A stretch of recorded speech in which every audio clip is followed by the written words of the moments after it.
तो किसी ने क्या खूब कहा है कि ज़िंदगी में कभी भी कुछ खत्म नहीं होता, बस शुरू करने का तरीका आपको पता होना चाहिए। Hello everyone, welcome back. I hope all of you are doing great. आज के इस वीडियो में मैं बात करने वाली हूँ स्वॉट एनालिसिस के बारे में। तो ये स्वॉट एनालिसिस है क्या? इसे हम स्वॉट मैट्रिक्स भी कहते हैं। ये स्ट्रैटेजी मैनेजमेंट टेक्निक है जिसके थ्रू आप अपने लाइफ के प्रॉब्लम्स को सॉल्व कर सकते हो। इस स्वॉट एनालिसिस में S stand for strength, means आपके पास क्या है, क्या क्वालिटीज है। W stands for weaknesses, means क्या चीजें लैकिंग है, किन चीजों की कमी है। O फॉर अपॉर्चुनिटी, मीन्स उन चीजों को समझना कि क्या चीजें काम कर सकती है। और T फॉर थ्रेट, कि क्या सारी चैलेंजेस हैं जो आपको फेस करने होंगे। और इन 4 सेक्शन को समझकर आप बहुत हद तक अपने लाइफ के प्रॉब्लम्स को सॉल्व कर सकते हो। देखो, थ्रेट तो होंगे ही, आपके कोई भी सिचुएशन हो, ऐसे अभी मैं एक एग्जांपल दूंगी। थ्रेट तो होंगे ही, लेकिन बहुत हद तक आपको स्ट्रेंथ को समझते हुए, क्या वीकनेसेस है उसे जानते हुए, अपॉर्चुनिटीज को देखकर अपने थ्रेट से डील करना होता है। फॉर एग्जाम्पल, आप एक स्टूडेंट हो और आपको अपने लिए एक करियर पाथ चूज करना है, तो आप एक स्वॉट एनालिसिस करोगे अपने करियर के लिए, जिसमें आप एक कॉलम बनाओगे और उसे 4 पार्ट्स में डिवाइड कर दोगे। फर्स्ट में आप लिखोगे स्ट्रेंथ, सेकेंड में वीकनेसेस, थर्ड में अपॉर्चुनिटी और फोर्थ में थ्रेट। अब आपके पास एक डिग्री है, कोई भी डिग्री हो, आपकी लॉ की डिग्री हो, मैनेजमेंट की डिग्री हो, इंजीनियरिंग, मेडिसिन, कुछ की भी डिग्री हो। वो डिग्री के अलावा आपकी क्या स्ट्रेंथ है? तो हो सकता है कि आपकी कम्युनिकेशन स्किल अच्छी हो, जो कि एक बहुत बड़ी स्किल सेट है। सेकंड है कि you can work well with others. आप में ये टैलेंट है, ये स्किल सेट है कि आप लोगों के साथ मिलकर काम कर लेते हो। तो ये 2 आपकी स्ट्रेंथ है, आप उसे लिख दो। यहां पे मैं 2 ही दे रही हूं, बहुत ज्यादा एग्जाम्पल्स नहीं दे रही। आपके पास अगर ज्यादा स्ट्रेंथ है या वीकनेसेस है तो वो चीजें भी आप लिख सकते हो। सेकंड है, आपको वीकनेसेस में जाना है। तो हो सकता है आपके पास डिग्री हो, लेकिन जिस जॉब के लिए आप अप्लाई कर रहे हो वहां कुछ एक्सपीरियंस की रिक्वायरमेंट हो और वो एक्सपीरियंस आपके पास नहीं है। वीकनेस ये भी हो सकती है कि आप में थोड़ी कॉन्फिडेंस की कमी हो और इसकी वजह से आप इंटरव्यू में अच्छे से आंसर नहीं दे पाते, उसे फेस नहीं कर पाते। स्ट्रेंथ आपने लिख लिया, वीकनेसेस आपने लिख लिए।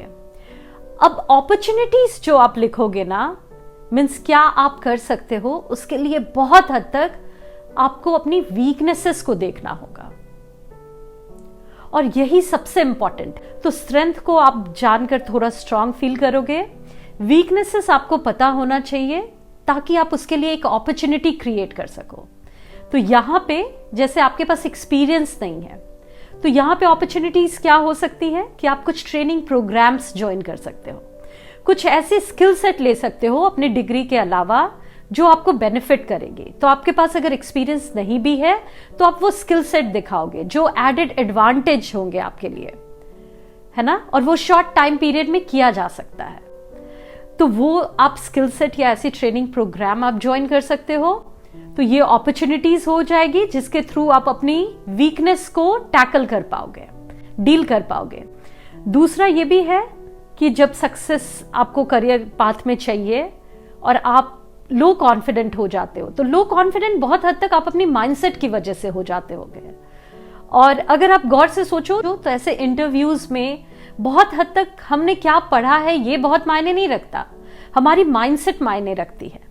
तो आपने ट्रेनिंग प्रोग्राम या ऐसी कोई स्किल सेट एडिशनल ले ली जिसकी वजह से वो जो एक्सपीरियंस वाला सेक्शन था उसका आपने एक रास्ता निकाल लिया। अब आप बहुत हद तक ऐसे माइंडसेट के लोगों के साथ, ऐसे नेटवर्क के साथ रह सकते हो जिससे आप में कॉन्फिडेंस आएगा।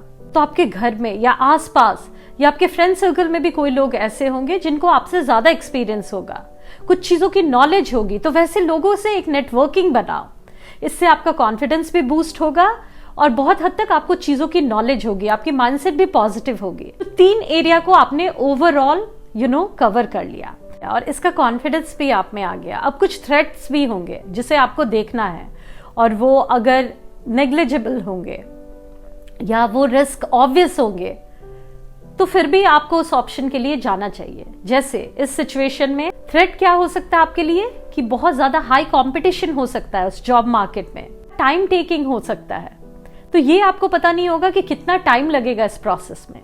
तो ये सारे थ्रेट है और ये थ्रेट रहेंगे, जिसे आपको समझते हुए, इसके लिए रेडी होते हुए आगे बढ़ना है। तो इस वे में आप अपने लाइफ के सारे प्रॉब्लम्स को डील कर सकते हो। वो पेपर पेन पे लिखकर जब आप इस वे में चीजों को सॉल्व करते हो तो बहुत हद तक आप मेंटली प्रिपेयर हो जाते हो। इसी तरह अपने लाइफ के भी प्रॉब्लम, नॉर्मल कुछ भी हो, रिलेशनशिप के प्रॉब्लम, वो सारी चीजों को भी सॉल्व कर सकते हो।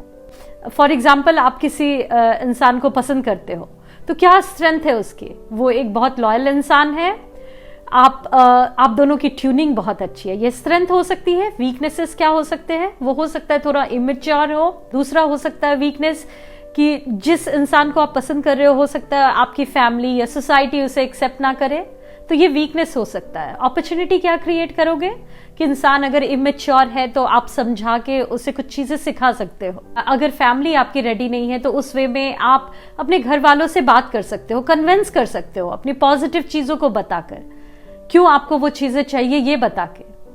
तो अपॉर्चुनिटी हो गई। और थ्रेट क्या होगा कि हो सकता है उन चीजों की वजह से कुछ टाइम तक आपको कुछ चीजें डील करनी हो, इमोशनली, मेंटली, कुछ चैलेंजेस, आसपास लोगों की बातें सुननी हो। तो ये सारी थ्रेट तो रहेंगी ही, लेकिन आपको देखना वो ये है कि आपको क्या मिलेगा, किसमें आपकी खुशियां होंगी।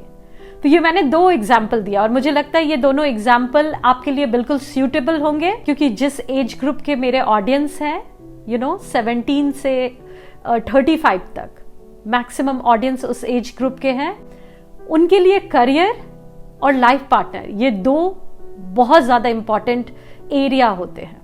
तो इसमें आई होप आपके लिए ये चीजें हेल्पफुल हो और उसे ध्यान में रखकर आप कोई भी डिसीजन ले सकते हो। थैंक यू सो मच अपना कीमती समय देने के लिए। मिलती हूँ आप सभी से नेक्स्ट वीडियो में। तब तक के लिए bye bye and take care.